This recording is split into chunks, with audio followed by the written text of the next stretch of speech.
Quiet on the set. Camera speed. Sound production, take one. Action! A lot of people call me creative. I get it a lot. I watched this documentary. I'm talking to you, and welcome back, my fellow film buffers. It's Peter A. DeLuca coming to you from, come on. Is there a better city than Philadelphia, PA? Is there a better city for the summer than Philly?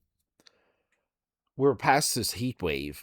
It's already kind of like cooling off a little, but it's like 70 degrees, 80 degrees every single day. The nights are t-shirt, shorts, sundress nights. Really good. Amazing. I love being here. But a lot of people call me creative, and they even call me creative in my IT work.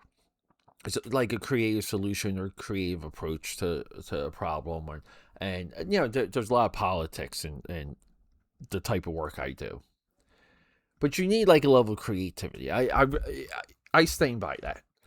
But I watched this documentary made by friend of Marc Jacobs, and I didn't know this until I did this documentary, but she's like best friends with this guy.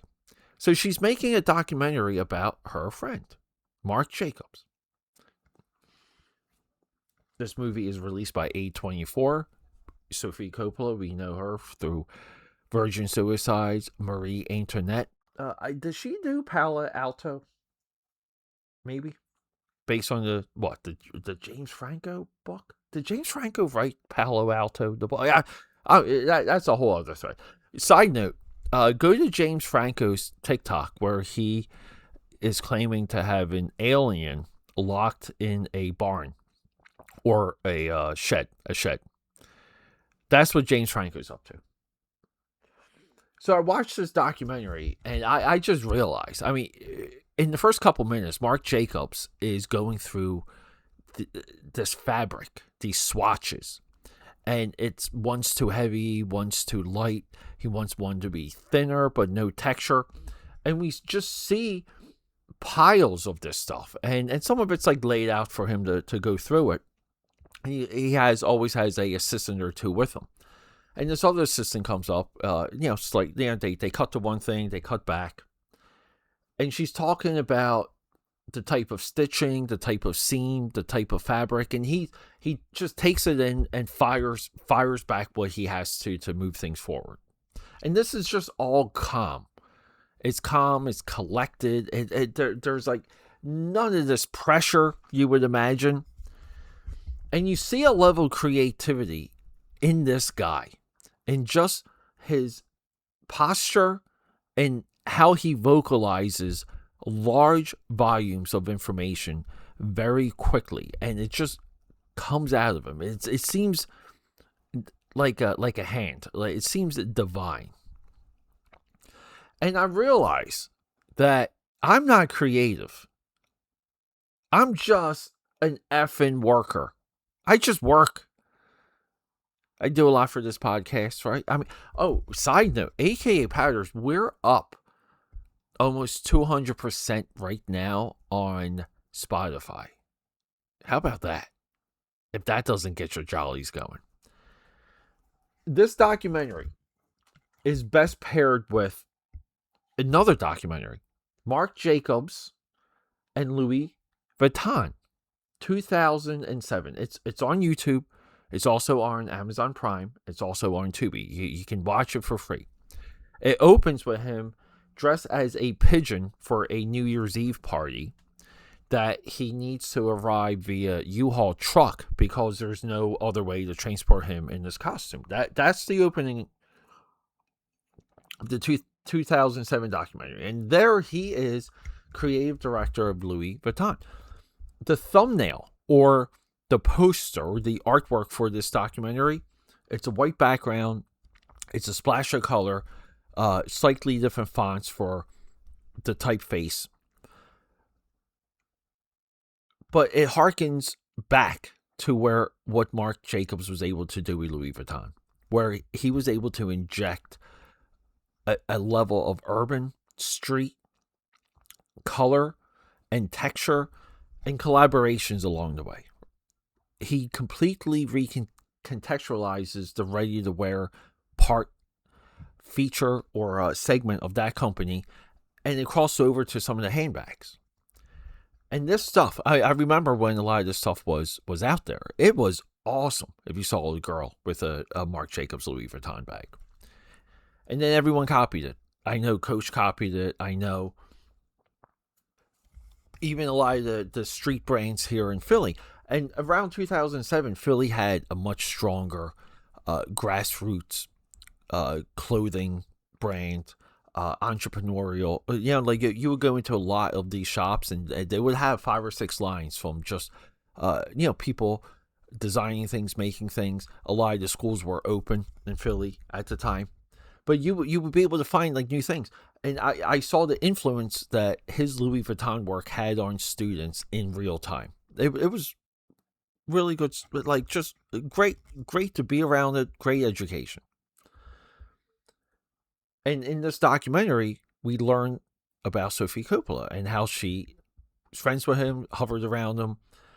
She somewhat showed up to one of his runways, and it became like the friendship grew from that point. So from 2007 to 2025, right?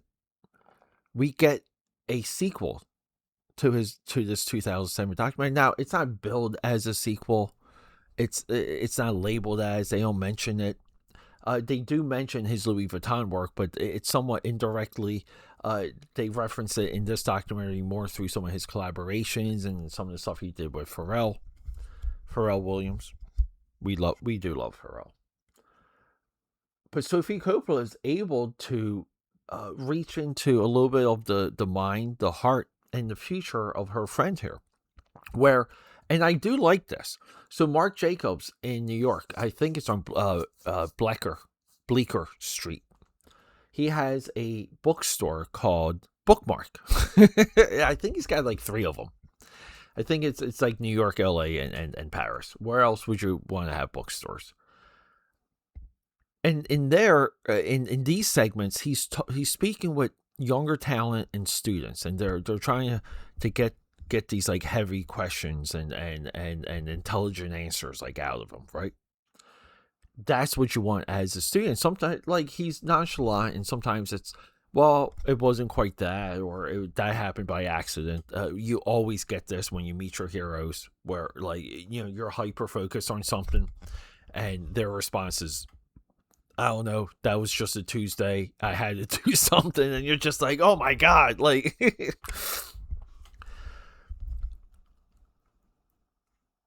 What Sophie does in this documentary is she moves Marc Jacobs forward. She profiles him. We see him at work. We get a little bit of the scope of his history. But she moves him forward as a preeminent mind in the fashion industry. This is a little bit of legend building. This is a little bit of dynasty building. She makes a monolith out of Marc Jacobs in this documentary. And I feel like because she's so close to him, it's only someone who's close, and then a skilled storyteller, someone who responds to the filmmaking process, and right, like they know the beats, and we have this perfect marriage. And I can't think of a lot out there, or period, right? Maybe like Walter Isaacson writing Steve Jobs' biography on his deathbed comes to mind, where 2 talented people, 2 separate industries are intertwined, and they're able to complement each other in this form. I can't think of many examples to compare this to when it comes to a film-going experience.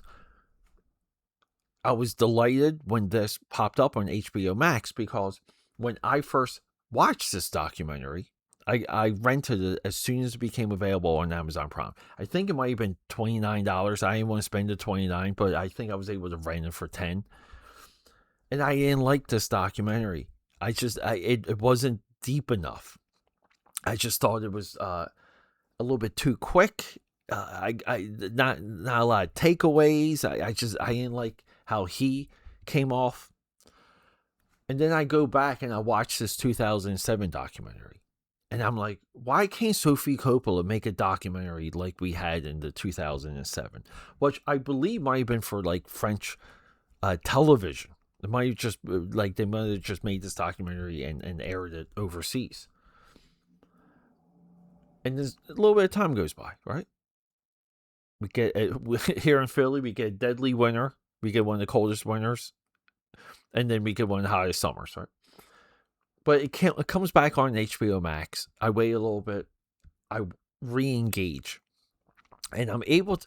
Maybe it was a little bit of what I was reminded of in that 2007, kind of like rebuilding my perception of Marc Jacobs, and just again like realizing his type of designer, realizing that Marc Jacobs is he is like the grunge movement. He didn't find easy success, and even had to battle through celebrities, and they talk about that here, where everyone made fun of him for the grunge stuff. Some of the people he admired and tried to impress, he was just reading the tea leaves, and they mocked him. All of that, I saw it through a different light because some time passed, and I gave this film another shot, another chance. So there's a little bit of a lesson there as a film buff and a film goer, is you have to want to be a good audience member. You have to have an element of FOMO, and you have to be upset over what you don't know. Let that drive you, because if that's not driving your experiences, I don't know a better way to sit down to watch it. I mean, AKAPAD this Monday, we're going to talk about the Christopher Nolan's The Odyssey, and there's a lot of that in there of not knowing.